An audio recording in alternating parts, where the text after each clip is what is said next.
Olá, pessoal, boa noite. Boa noite, gente. Boa noite a todos. Como é que vocês estão?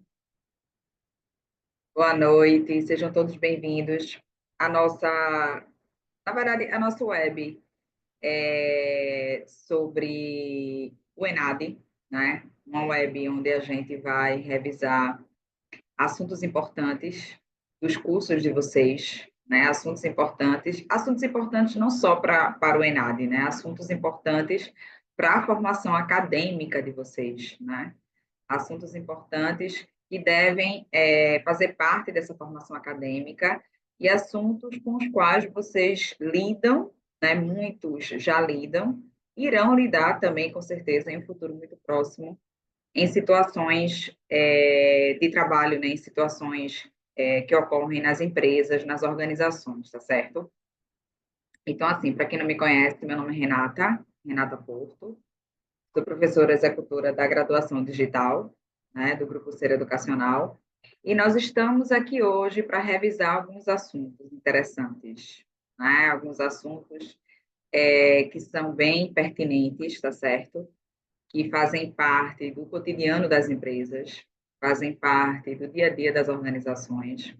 E nós, como administradores, como gestores, né, gestores da área de processos gerenciais, gestores da área de logística, nós precisamos ter domínio desses assuntos, né? Nós precisamos ter domínio desses assuntos, porque nós precisamos desenvolver habilidades específicas que são habilidades voltadas para o domínio desses assuntos, né? Então, a gente precisa dominar esses assuntos para conseguir desenvolver habilidades importantes, principalmente para quem trabalha e para quem pretende trabalhar nessa área de gestão de operações, né? Então, existem assuntos que são assuntos estratégicos, né? Que todo profissional que vai atuar nessa área, seja um engenheiro de produção, seja um administrador, seja um gestor de processos, né?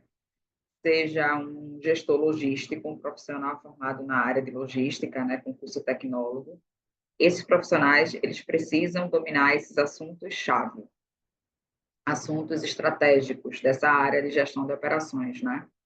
Então, a gente vai tratar sobre esses assuntos hoje, né? Vamos fazer uma revisão, assuntos que vocês já conhecem, vocês já viram em outras disciplinas, né? Assuntos que vocês já tiveram a oportunidade de estudar em outros momentos, tá certo? Inclusive, eu acredito que muitos de vocês talvez já tenham experiência também na área, já atuem profissionalmente nessas áreas, né, que englobam esses processos que a gente vai discutir hoje, tá certo? Então, acredito que muitos de vocês já devem ter uma certa experiência, mas é muito importante a gente revisar, é muito importante o conhecimento acadêmico, né?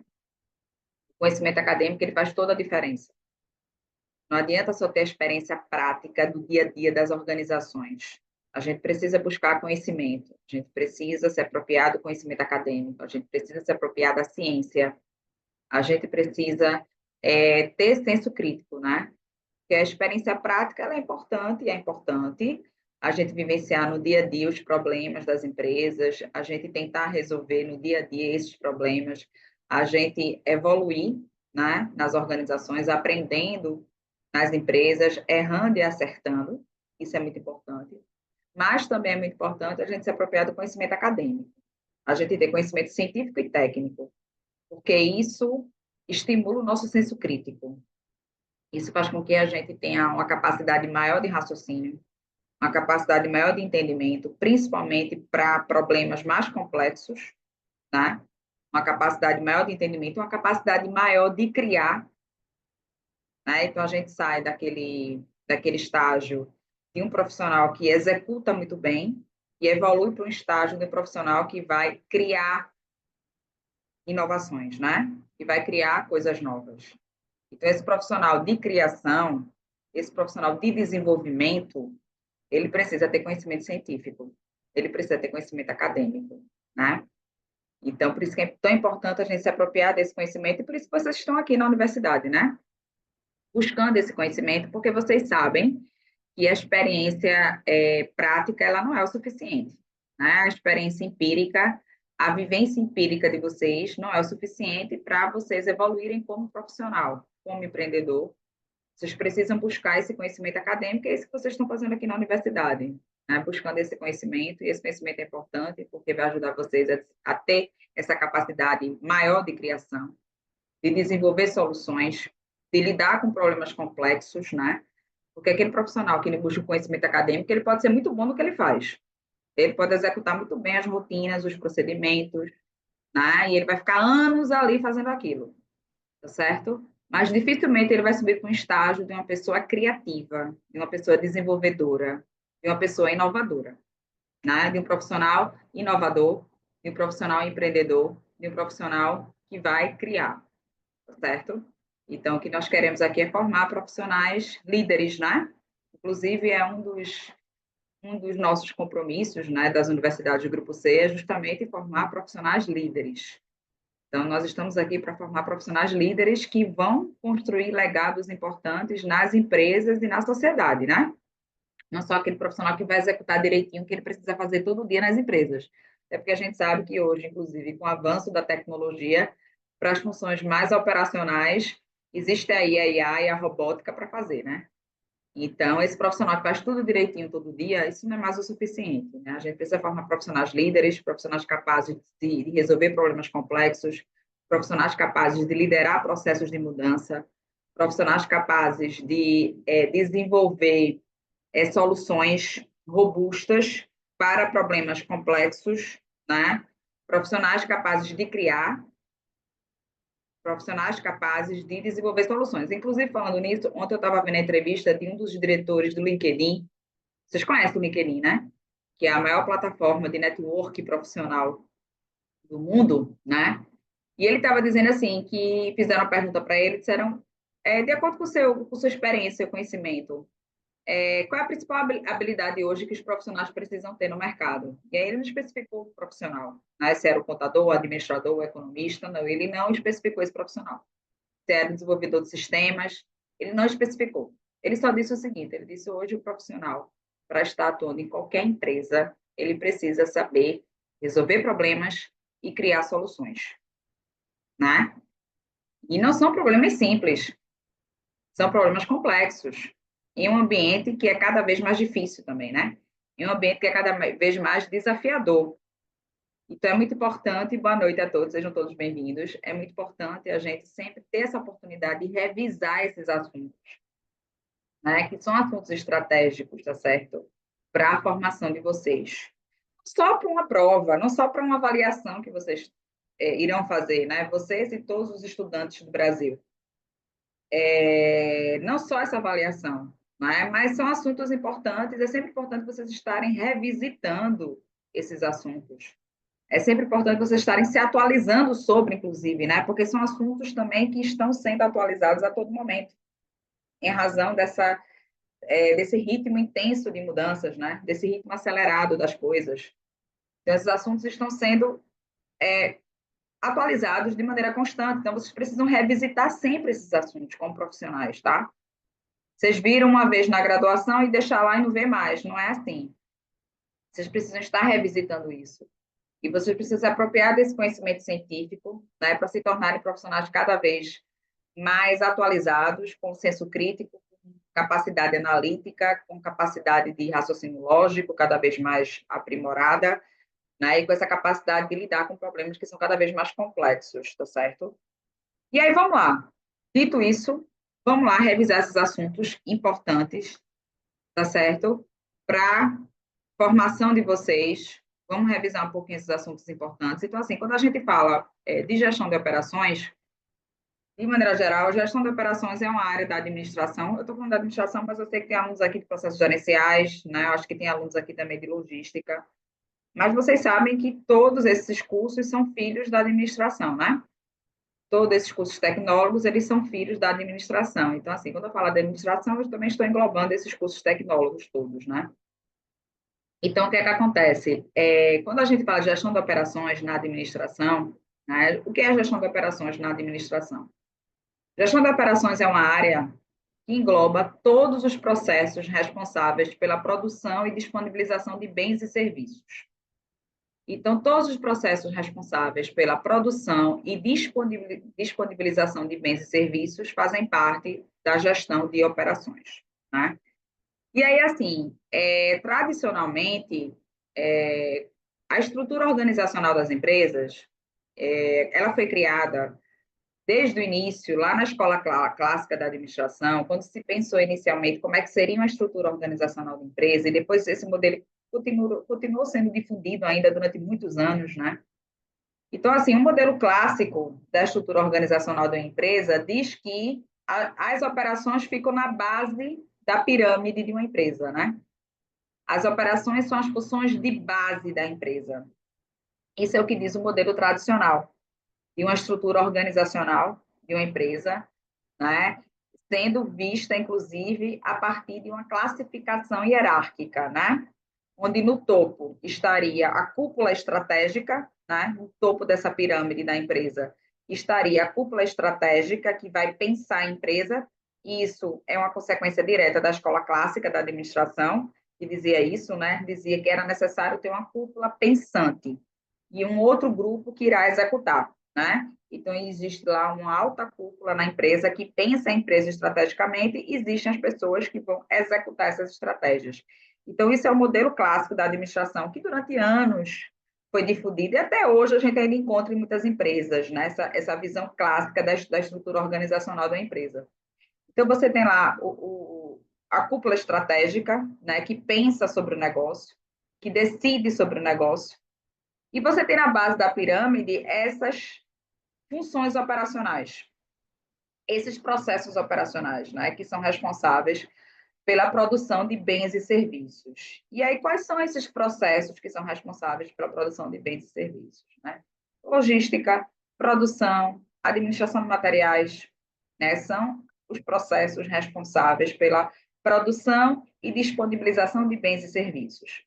Mas aí, assim, veja, quando a literatura fala que a área de operações ela está na base da pirâmide, né? Então significa que ela está lá, vamos dizer assim, em termos hierárquicos, ela está lá embaixo, né? Porque você tem no topo da pirâmide, você vai ter a cúpula estratégica que pensa a empresa, e na base da pirâmide você vai ter essas funções operacionais. Mas é importante ver também o outro lado, entender que essa base operacional é que sustenta a pirâmide. Sem operações, as empresas não existem. Entendem? Então, a base operacional é que sustenta as empresas, tá?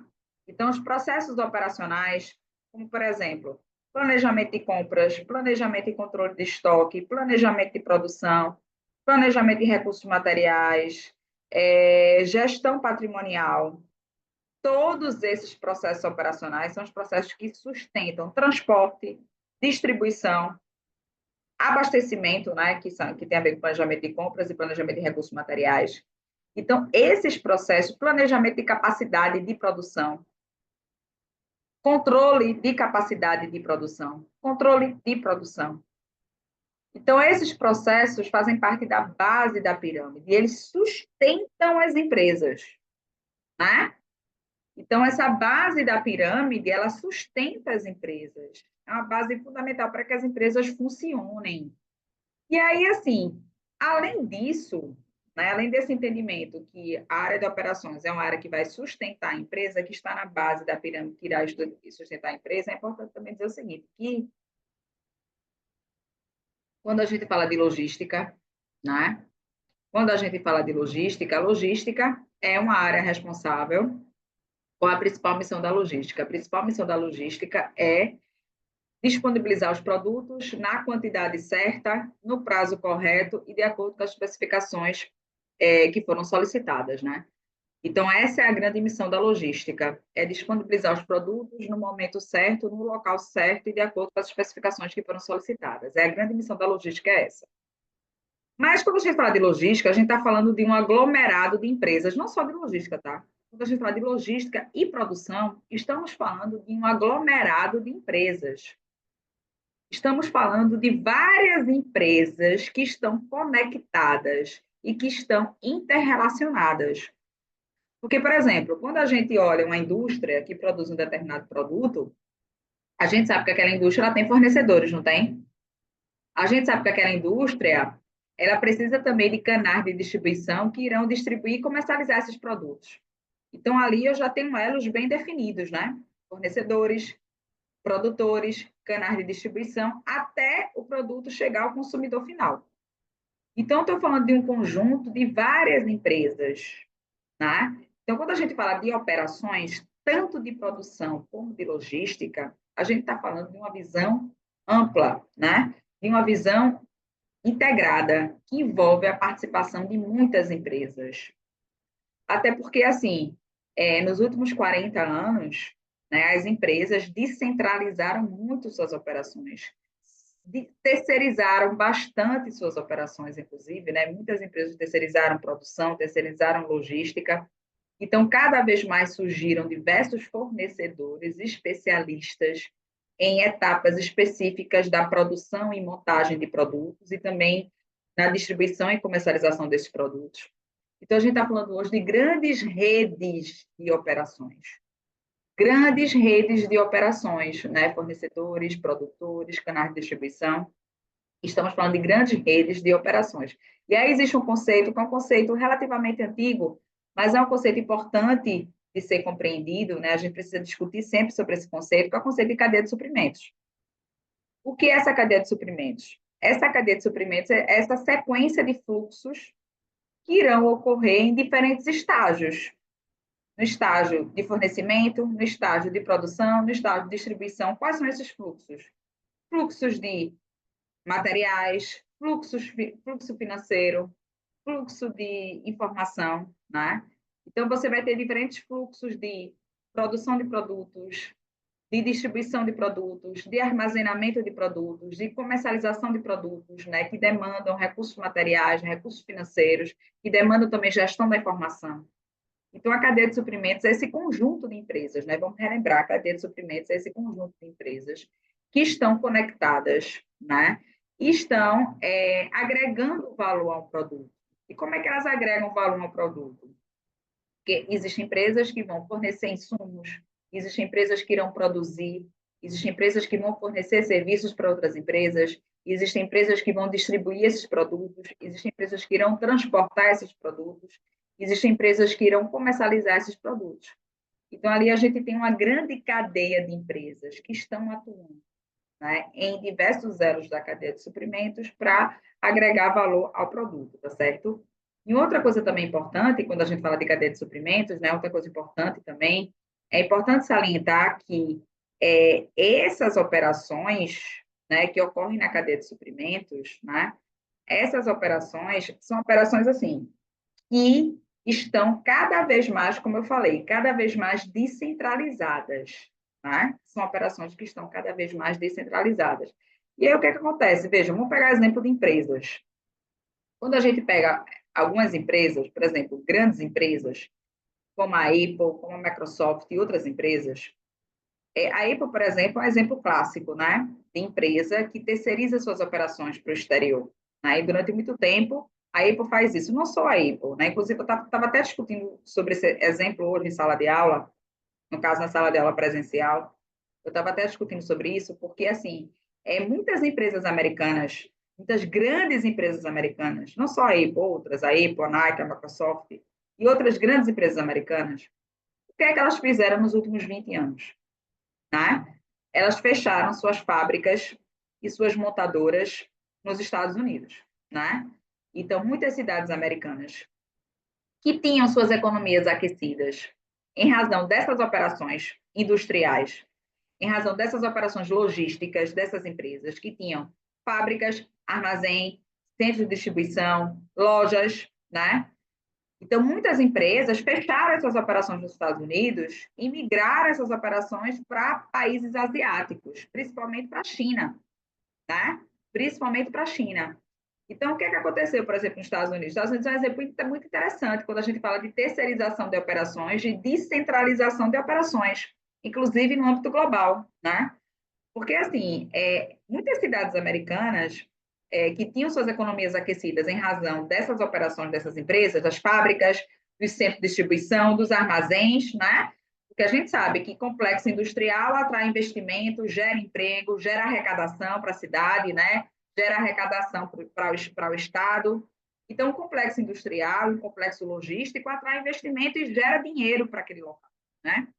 E aí, quando ele é destruído, né, evidentemente, isso tem impacto para a cidade, para o Estado e para o país também, né? Dependendo, assim, do tamanho desse complexo, né? Da importância econômica que ele tem. Então, muitas empresas americanas que concentravam suas operações nos Estados Unidos, inclusive com fornecedores americanos também, né? Porque a gente está falando de uma cadeia. Porque quando a gente diz, por exemplo, que essas empresas como a Apple fecharam suas montadoras e fábricas nos Estados Unidos e migraram todas as suas operações, terceirizaram todas as suas operações para o Oriente, para países orientais, isso significa também que fornecedores que atuavam lá nos Estados Unidos também perderam esses contratos e também foram diretamente afetados, né? Então, a gente está falando de uma cadeia de problemas que ocorreu lá, né? Então, essas empresas terceirizaram suas operações para o Oriente, né? Então, o que aconteceu com muitos americanos? Inclusive, assim, o operário americano, que era um operário, né, que trabalhava nessas fábricas, era um operário bem remunerado, porque o operário americano, ele sempre foi um operário bem remunerado, né? O operário americano, ele sempre ganhou acima da média internacional, ele sempre teve um poder aquisitivo muito alto na década de 90. Era clássico esse operário americano que tinha dinheiro, que ganhava bem, que viajava para a Europa, que vinha para o Brasil, né? Esse operário americano que ganhava muito bem.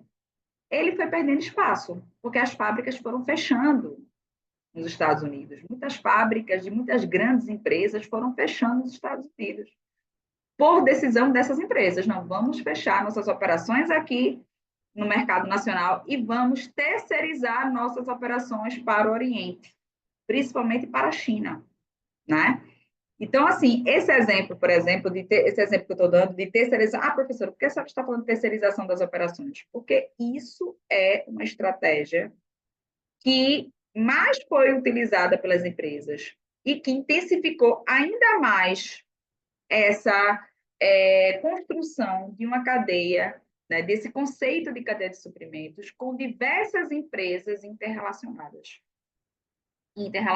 tá? Então, a terceirização, tanto a terceirização no âmbito nacional, como a terceirização também internacional, de empresas que contrataram fornecedores internacionais e que terceirizaram suas operações para países estrangeiros, essas estratégias, elas fizeram com que as cadeias de suprimentos se tornassem ainda mais presentes e ainda mais robustas nesse cenário de negócios, tá? Então, quando a gente olha, por exemplo, quando a gente olha para um produto da Apple hoje, quando a gente olha para um produto da Microsoft, quando a gente olha para um produto da Nike ou um produto de qualquer outra empresa, e eu estou falando não só empresas americanas, mas muitas empresas europeias também fizeram isso, né? Terceirizaram operações para o Oriente, né? Para a Coreia, para a China, para a Índia, tá? Quando a gente olha um produto, a gente precisa entender toda a cadeia a qual esse produto pertence. Então, quando você olha o produto da Apple, por exemplo, quando você olha um iPhone da Apple, você precisa entender toda a cadeia a qual esse iPhone pertence, né? Então, veja, onde esse iPhone é montado? Vocês já tiveram essa curiosidade de pesquisar onde a maioria dos iPhones da Apple são montados? Vocês já tiveram essa curiosidade de pesquisar isso? Quem são esses fornecedores? Quem são as empresas que montam o iPhone?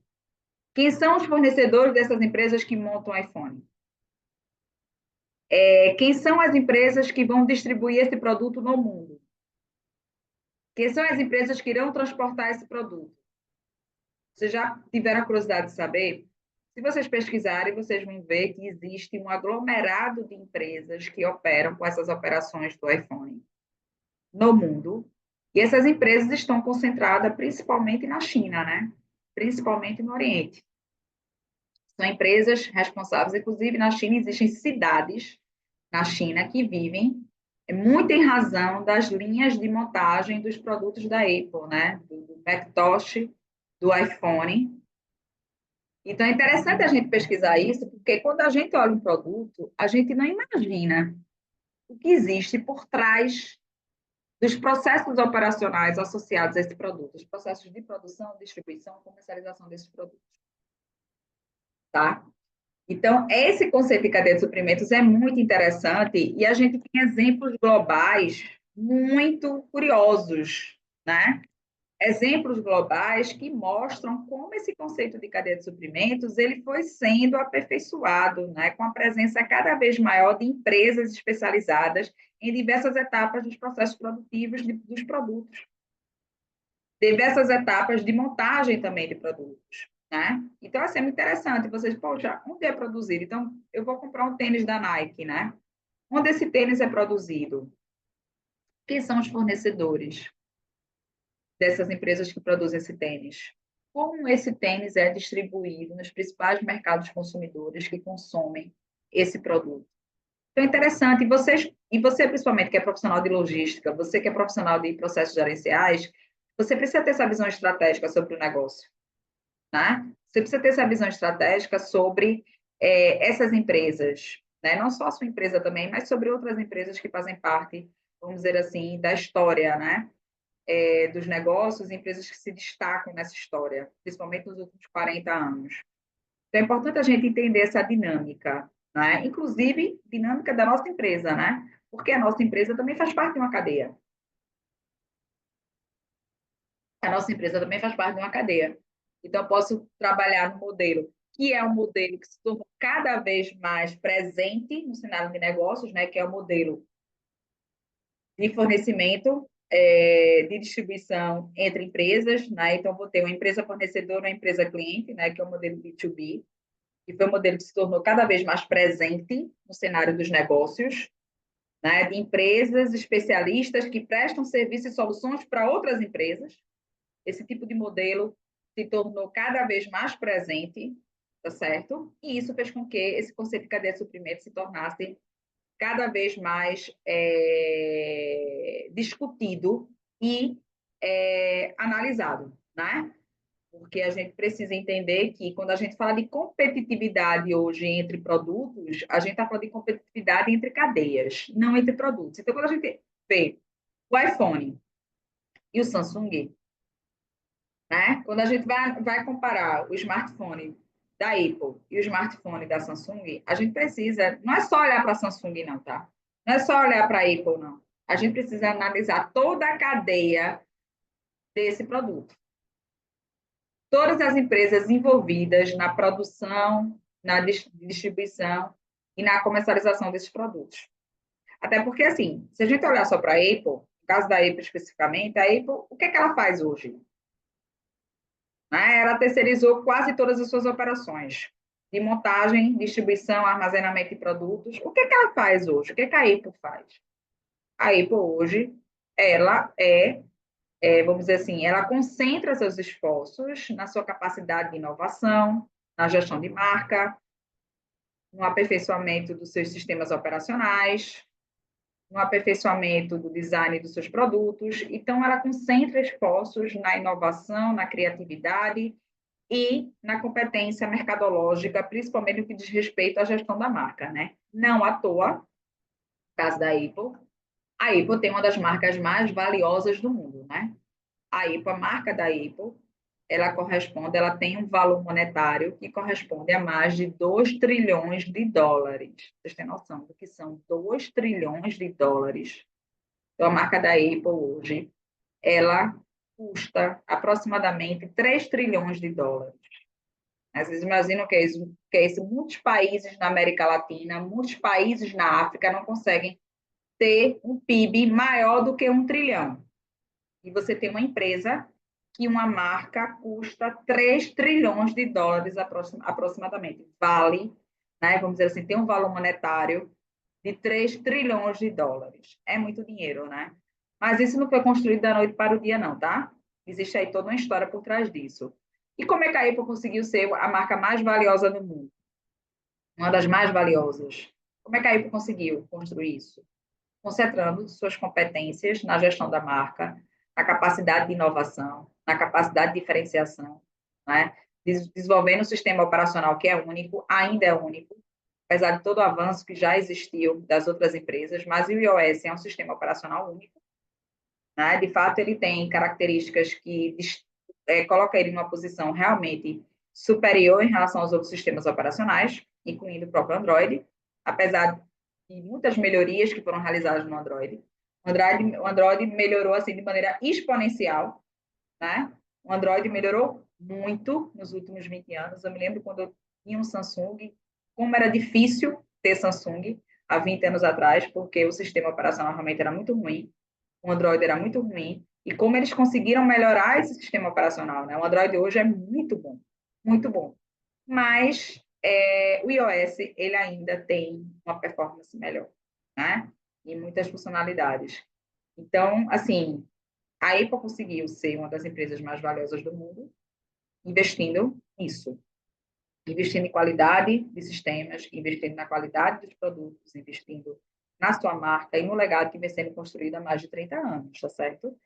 Mas, veja só, quando a gente diz que a Apple terceiriza suas operações para a China, e é bem interessante a gente falar sobre isso, porque, assim, hoje na sala de aula, inclusive, uma aluna me questionou dizendo, professora, então, se tudo é produzido na China, então é melhor ir para a China comprar os produtos de lá, ou comprar produtos de empresas chinesas, do que comprar produtos das empresas americanas, produtos das empresas europeias. Então, por exemplo, para que eu vou comprar uma mala da Louis Vuitton? Um exemplo, tá? Eu nem sei se a Louis Vuitton também produz malas lá na China, tá? Estou dando um exemplo. Então, para que eu comprar uma mala da Louis Vuitton em um shopping aqui na minha cidade, se eu posso ir na China, ou se eu posso comprar pela internet uma mala que é feita por um fabricante, né, que tem um modelo de fabricação muito semelhante ao modelo de fabricação que é feito lá da China, dessa mala da Louis Vuitton. Né? Então, em vez de comprar diretamente na Louis Vuitton, eu vou lá no fabricante chinês e compro uma mala que é muito semelhante, teoricamente, né? Que é muito semelhante a essa mala da Louis Vuitton. Mas veja, a gente tem que ter um cuidado muito grande em relação a isso, porque quando a gente fala de terceirização nas cadeias de suprimentos, as empresas que terceirizam seus processos operacionais, elas estão ainda gerindo essas operações. Então, assim, elas são responsáveis pelo projeto dos produtos. Elas são responsáveis pelas melhorias do produto. Elas são responsáveis pelo padrão da qualidade do produto. Então, não é porque ela terceirizou para empresas chinesas que ela não tem responsabilidade sobre o padrão da qualidade, que ela não tem responsabilidade sobre o projeto de desenvolvimento do produto. É de responsabilidade da empresa. No caso da Apple, é de responsabilidade da Apple. No caso da Louis Vuitton, é de responsabilidade da Louis Vuitton. Então, assim, a gente tem que ter muito cuidado com isso, né? Porque você pode ter lá um fabricante que tem um modelo de produção muito semelhante, mas não vai ser igual. Não vai ser igual. Porque o projeto de produção de uma empresa, ele é um projeto que é o DNA da empresa. A empresa tem seu próprio, essas empresas conseguem imprimir seu DNA. DNA, que, quando a gente fala DNA, vocês sabem que não existem dois DNAs que são iguais, né? O DNA é único, cada um tem seu próprio DNA. Não existe no planeta Terra uma pessoa que tem um DNA igual a outra pessoa. Então, a empresa que consegue imprimir o DNA, essas empresas que conseguem imprimir o DNA, como a Apple, como a Louis Vuitton, outras empresas que conseguem imprimir seu DNA, elas ainda conseguem fazer isso. Pode ser que amanhã não consigam, mas até hoje conseguem. Então, assim, quando eu falo que essas empresas imprimem DNA, eu estou dizendo o seguinte, que mesmo que você tenha outras empresas que tentem imitar, empresas que fazem parte, inclusive, desse aglomerado da cadeia de suprimentos, não significa que ela vai fazer o mesmo produto com a mesma qualidade. Porque essas empresas conseguiram construir o seu DNA, né? Então, assim, você pode comprar um produto muito parecido, mas não vai ser igual. Não vai ter a mesma qualidade. Não vai ter as mesmas características. Ele pode ser semelhante, mas ele não vai ser igual. E eu ainda desconfio se ele realmente vai ser semelhante, né? Se ele realmente vai ser muito semelhante. Porque quando a gente fala de terceirização, a terceirização ela é uma estratégia de risco, é. Por que é uma estratégia de risco? Porque quando você terceiriza suas operações, o fornecedor que vai ser responsável pelas suas operações, ele começa a conhecer sobre o seu negócio, né? Óbvio que ele vai conhecer. Então, você corre esse risco. Mas, de qualquer forma, você tem empresas que lidam com isso há muito tempo. Né? Então, vocês acham, por exemplo, que essas empresas fizeram isso hoje? Né? Vocês acham que a Apple, a Louis Vuitton, a Nike, hoje que elas terceirizaram suas operações para a China, elas terceirizaram isso há mais de 10 anos. Há quase 20 anos que elas fazem isso. Há quase 20 anos que essas empresas terceirizam todas as suas operações para o Oriente, não é de hoje. Né? É desde o final da década de 90, início dos anos 2000, que essas empresas terceirizam suas operações para o Oriente. E vocês acham que durante todo esse tempo elas não conseguiram ter controle sobre isso? Elas têm controle sobre isso. Até hoje elas têm. Não sei se amanhã elas continuarão a ter, mas até hoje elas têm, né? Então, assim, a cadeia de suprimentos envolve, né, essa capacidade que as empresas precisam ter de manter as suas características próprias, né, mas sabendo que há essa necessidade de centralizar, essa necessidade, muitas vezes, de terceirizar, essa necessidade, inclusive, de fazer parcerias com outras empresas em busca de ganhos em comum. Então, você tem que se expor, né? Você vai se expondo, de qualquer maneira, você vai se expondo.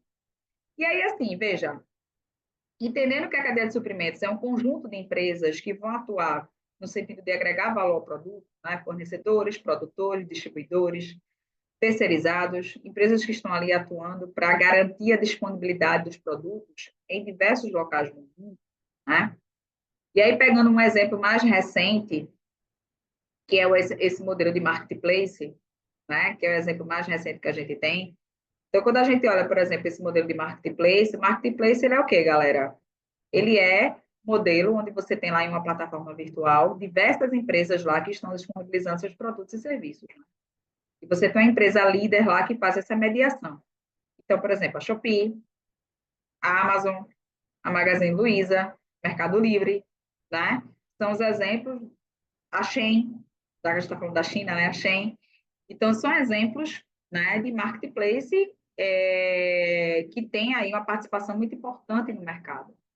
Nesse caso, você tem empresas que estão ali compartilhando objetivos em comum, né? Estão ali compartilhando espaços virtuais para vender seus produtos e serviços, né? Então, o modelo de marketplace, inclusive, é um modelo de um arranjo de relacionamentos, né? Então, as empresas buscam esses relacionamentos para se tornarem o quê, minha gente? Para se tornarem mais competitivas e conseguirem ter mais ganhos. Agora, veja, a gente sabe que essas empresas irão se relacionar, né? A gente sabe que essas empresas vão estabelecer relacionamentos, parcerias, e aí quando a gente fala de empresas clientes, empresas fornecedoras, esse relacionamento ele é baseado em um contrato comercial, né? Na maioria das vezes. E aí, assim, existe a necessidade de se fazer um planejamento de vendas e operações em cadeias de suprimentos. Como é que essas empresas planejam vendas nessas cadeias de suprimentos? Levando em consideração que a cadeia de suprimentos é um conjunto de empresas que vão estar ali atuando para garantir a disponibilidade dos produtos, né? Como é que elas conseguem fazer esse planejamento de vendas? Como é que esses planejamentos eles são realizados, né? Principalmente o planejamento de operações. Primeiro, assim, que um dos objetivos do planejamento de operações é dimensionar os recursos que a empresa vai precisar para produzir produtos, para transportar produtos, né? Para armazenar produtos. Então, vamos pegar um exemplo. O armazenamento. Para armazenar produto, eu preciso ter uma estrutura de armazenagem, né? Como vocês estão vendo aí na figura. Eu preciso ter uma estrutura de armazenagem, eu preciso ter equipamentos, eu preciso ter pessoas, eu preciso também de sistemas eletrônicos de controle de estoque. Eu preciso de sistemas eletrônicos de codificação de estoque. Eu preciso de sistemas integrados que compartilhem informações em tempo real sobre a entrada e saída de produtos no estoque. Então, assim, eu preciso de uma estrutura específica para que a operação de armazenagem aconteça. Eu preciso dimensionar recursos necessários para que essa operação de armazenagem aconteça. Então, antes de pensar no planejamento de vendas, vamos pensar no planejamento operacional, que é aquele planejamento responsável por dimensionar todos os recursos que a empresa vai precisar para produzir e vender produtos. Então, antes de pensar sobre meta de vendas, eu preciso pensar sobre formas de produção dos produtos, né? Sobre os recursos necessários que eu preciso ter para produzir esses produtos. E aí, o que é que acontece? Os recursos, muitas vezes, né, eles envolvem o que a gente chama de inércia decisória. O que é isso, inércia decisória? Decisória, né? O que é isso? É o seguinte, por exemplo, quando você vai planejar, você precisa planejar o aumento da capacidade de produção da sua empresa. Para você conseguir aumentar a capacidade de produção da sua empresa, você vai ter que investir em mais espaço físico, você vai ter que investir em mais estoque, você muitas vezes vai ter que construir um outro local, você vai ter que construir uma outra fábrica, né? Você vai ter que adquirir mais máquinas, você vai ter que adquirir mais tecnologia, e tudo isso envolve decisões de risco, né? Decisões de risco.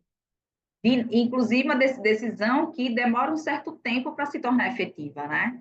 Então, se eu resolvo construir uma nova fábrica, porque eu quero aumentar a longo prazo minha capacidade de produção, então, se eu resolvo construir uma nova fábrica, leva um certo tempo, né? Até finalmente tem o momento de decisão que eu resolvo fazer isso e depois o momento em que eu vou efetivamente ter a fábrica disponível, né? Em que eu vou ter a fábrica disponível. Então, esse ato de tempo, esse intervalo de tempo, né, é o que a gente chama em operações de inércia decisória. Né? Então, leva um certo tempo até que a decisão realmente se torne efetiva. E essas decisões na área operacional, na área de logística e na área de produção, são decisões que demandam muito investimento. Né? Se eu quero aumentar a rede logística da empresa, eu vou precisar investir bastante para aumentar essa rede logística. Eu vou precisar, muitas vezes, desenvolver novos armazéns, construir novos centros de distribuição, desenvolver estruturas mais robustas, como hubs logísticos. Vou precisar, por exemplo, contratar mais fornecedores, vou precisar contratar mais terceirizados. Então, eu vou ter, vamos dizer assim, um investimento econômico que é muito alto. Então, a maioria das decisões na logística e na produção demandam um estudo de viabilidade econômica. Né? Eu preciso estudar a viabilidade econômica para ver se, de fato, é viável aumentar a capacidade de produção da empresa. Eu preciso ter um estudo de viabilidade econômica também para saber se, de fato, é viável aumentar a capacidade de armazenamento de uma empresa. Então, todos esses estudos, eles demandam essa análise, todas essas decisões demandam análise da viabilidade econômica. E demandam também uma outra coisa que é extremamente importante, que é previsão da demanda. Né? A previsão da demanda é fundamental, porque ela vai impactar tanto no planejamento de operações, como também no planejamento de vendas. Né? Então, a previsão de demanda, e essa previsão, ela tem que ser feita em cima de métodos específicos, né? Eu não posso fazer previsão com base em achismo, eu preciso fazer previsão a partir de métodos específicos de previsão, né, que as empresas devem utilizar, e hoje em dia as empresas utilizam muito a estatística junto com as soluções tecnológicas, né, com softwares específicos, com Big Data, com a própria IA, que vão ajudar as empresas a fazer análises estatísticas mais sofisticadas e projeções mais assertivas, mas o pontapé inicial é a previsão da demanda. Então, para saber o quanto eu vou precisar de estoque, para saber o quanto eu vou precisar de insumos, para saber o quanto eu vou precisar produzir diariamente, semanalmente, para saber o quanto eu vou precisar transportar, saber a minha demanda, né, em termos de qual vai ser a capacidade da minha frota de transporte, né, quantos caminhões eu vou precisar, quantos navios eu vou precisar. Tudo isso depende de quê, minha gente? Depende da previsão da demanda. E essa previsão da demanda, ela é feita levando em consideração toda a cadeia de produção do produto, né? Então, quando a gente olha um produto, como o iPhone, como a Coca-Cola, como qualquer outro produto aí que vocês conhecem muito bem, quando a gente fala de previsão de demanda para esse produto, a previsão da demanda, ela vai impactar nos diferentes elos, né? Das cadeias desse produto, né? Então, essa previsão impacta nos fornecedores, impacta nas indústrias diretamente, que irão montar e produzir esses produtos, impacta nos canais de distribuição. Então, eu preciso fazer uma previsão de demanda do consumo final, e essa previsão de demanda do consumo final vai impactar em diversos elos da cadeia de suprimentos. Então, a maioria das decisões operacionais vão depender do quê, minha gente? Vão depender da previsão da demanda. E aí, essa previsão da demanda, eu posso fazer essa previsão a curto e a longo prazo. Quando a gente fala de previsão a curto prazo, a gente está falando de uma previsão que a gente chama de previsão desagregada. Mas quando eu faço uma previsão a longo prazo, eu estou falando de uma previsão agregada, um planejamento agregado. Veja, por que é importante fazer planejamento de demanda a longo prazo? Por que é importante eu planejar a minha demanda, fazer uma previsão de demanda para daqui a 5, 10 anos?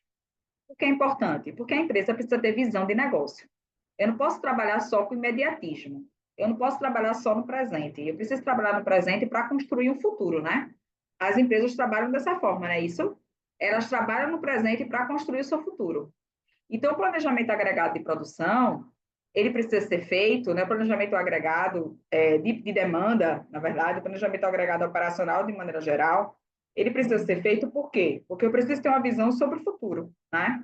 Então, o exemplo que ele coloca aqui, então imagina o supermercado, por exemplo. O supermercado, ele precisa fazer constantemente previsões, né, de demanda em relação aos seus produtos, né, para conseguir dimensionar estoque, para conseguir dimensionar capacidade de armazenamento, né, ele precisa aí conseguir também fazer seu planejamento de estratégias mercadológicas, ele precisa fazer previsão de demanda.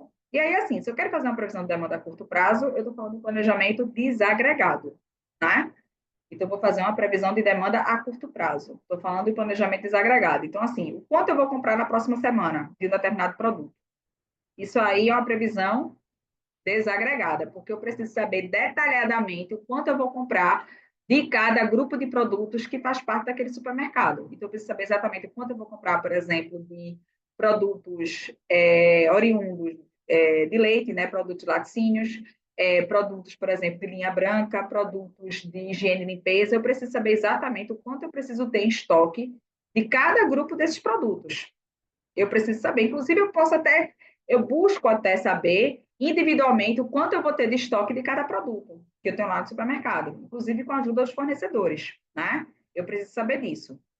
Mas quando eu estou falando de planejamento a longo prazo, então imagine para esse supermercado, eu vou fazer um planejamento para daqui a 5 anos. Né? Então imagine que eu tenho um supermercado de pequeno porte, né? Eu vou fazer um planejamento para daqui a 5 anos. Veja, para daqui a 5 anos é difícil eu conseguir fazer estimativas mais detalhadas sobre grupos de produtos e sobre produtos especificamente. Né? Eu posso fazer por área. Então, daqui a 5 anos, qual a projeção de demanda para alimentos perecíveis?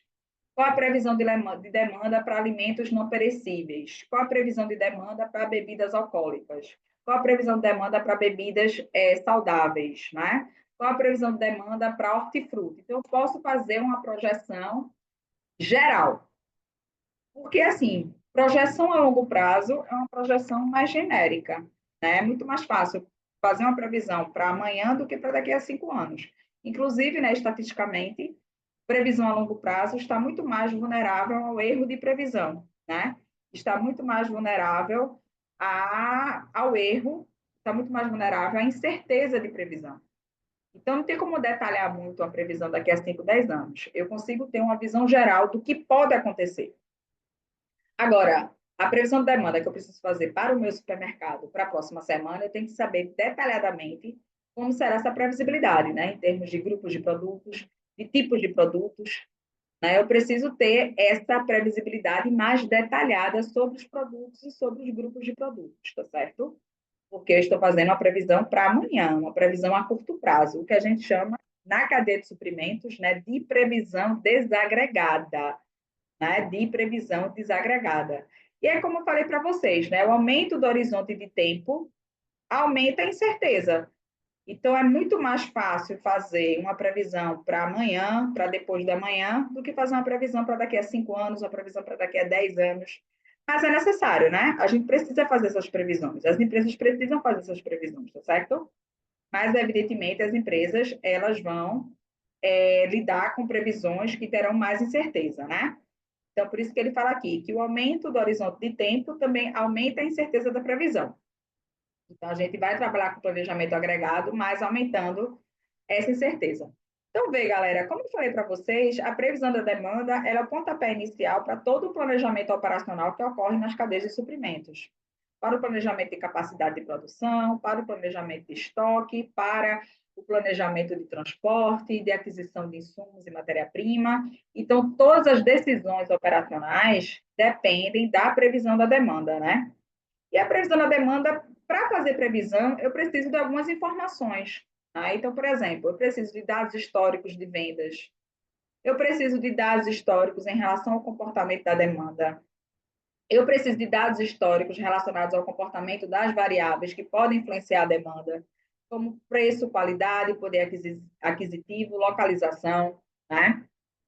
Eu vou precisar também, para fazer previsão de demanda, eu vou precisar de um conhecimento sobre o futuro, né? Conhecendo tendências futuras de conjuntura econômica. né, de conjuntura política, de comércio internacional, de economia internacional. Então, vou fazer uma previsão não só olhando para trás, né? Eu preciso fazer uma previsão olhando para frente também, levando em consideração essas variáveis, né, que vão influenciar no futuro a curto, médio e longo prazo. Então, para entender o comportamento da demanda, eu não posso só olhar o passado dessa demanda. Eu preciso olhar também o futuro, né? Eu preciso ter uma projeção desse futuro. Então, assim, outras coisas também que são importantes são as informações relevantes sobre a atuação de seus concorrentes, né? E muitas vezes, assim, não é aquele concorrente, você acha que é seu concorrente direto, né? Que é interessante que, assim, a análise da concorrência é algo, às vezes, difícil de ser feita, né? Porque muitas vezes você acha que seu concorrente é aquela empresa que vende diretamente um produto igual ao seu, mas nem sempre, né? Porque, por exemplo, imagine que você tem uma loja em um shopping center, né, que você vende chocolate. Você tem uma loja que vende chocolate no shopping center. Aí você acredita que seus concorrentes ali são quem? São as empresas que vendem esse mesmo produto. Mas, na maioria das vezes, não são as empresas que vendem o mesmo produto que você. Na maioria das vezes, seus concorrentes são outras empresas, né? O cinema do shopping, a lanchonete que tem no shopping, um evento cultural que está lá no shopping. Muitas vezes, o seu possível consumidor que iria entrar na sua loja para comprar um chocolate, deixa de entrar na sua loja porque vai gastar o dinheiro, por exemplo, com a pipoca do cinema, né? Ou deixa de comprar chocolate na sua loja porque vai comprar um presente na Boticário, né? Ou deixa de comprar um chocolate na sua loja porque vai participar de um evento cultural no shopping e não teve tempo de passar na sua loja. Então, essa análise da concorrência, ela exige uma visão muito estratégica sobre o ambiente de negócios, que vai além da sua concorrência direta, né?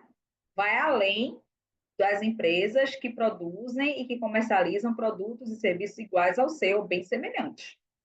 A gente precisa ter uma visão muito mais ampla dessa concorrência, né? Assim, ter uma visão muito estratégica, né, dessa concorrência, porque inclusive assim eu posso, por exemplo, imagine que eu sou dona de uma faculdade, né, que eu tenho uma faculdade.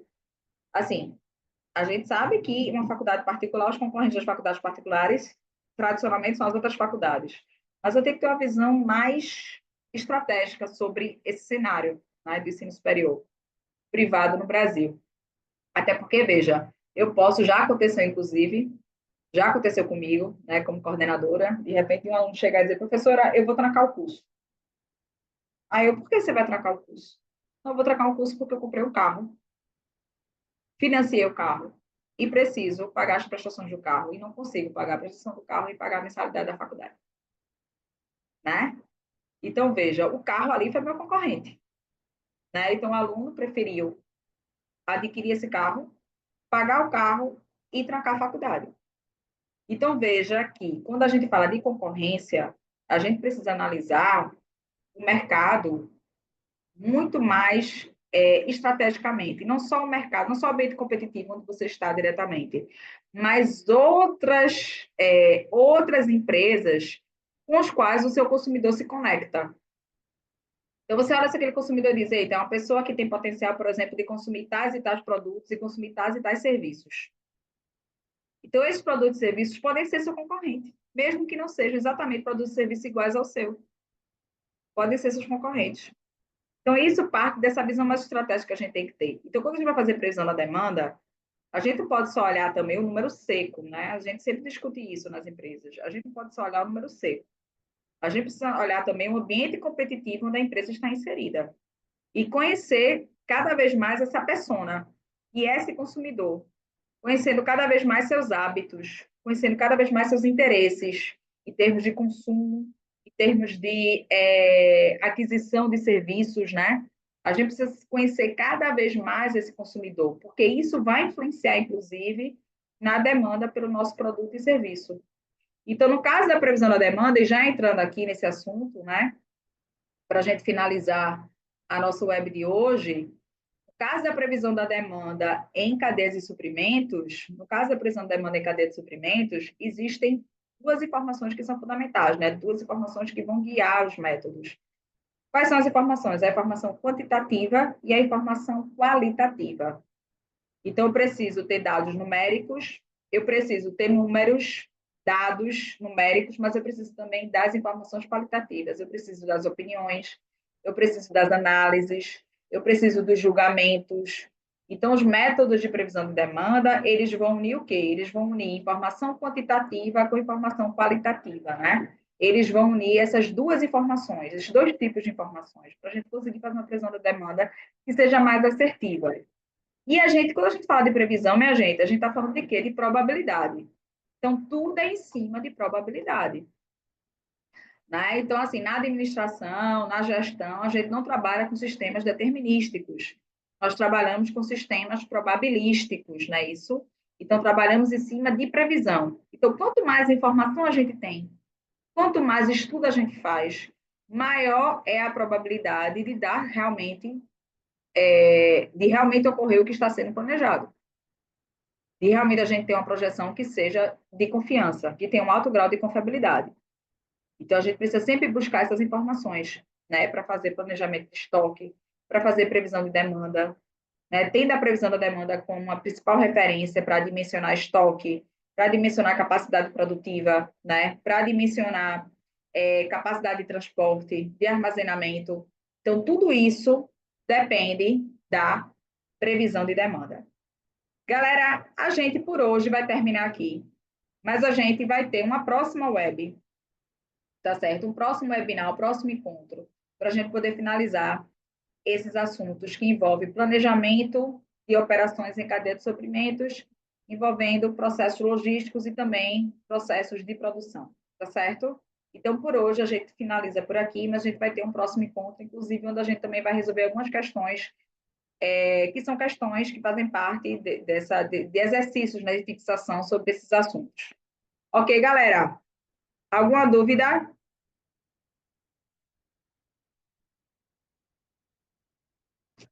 Obrigada, gente. Obrigada a vocês pela participação, tá certo? Assim que a gente definir a data do próximo encontro, essa data vai ser divulgada para vocês, tá bom? Oi, Adela, obrigada. Assim que a gente agendar essa data vai ser divulgada para vocês, para a gente continuar tratando sobre esse assunto e para a gente também resolver alguns exercícios de fixação sobre esses assuntos. Ok, galera? Boa noite a todos, bom final de semana, viu? Até a próxima. Tchau, tchau.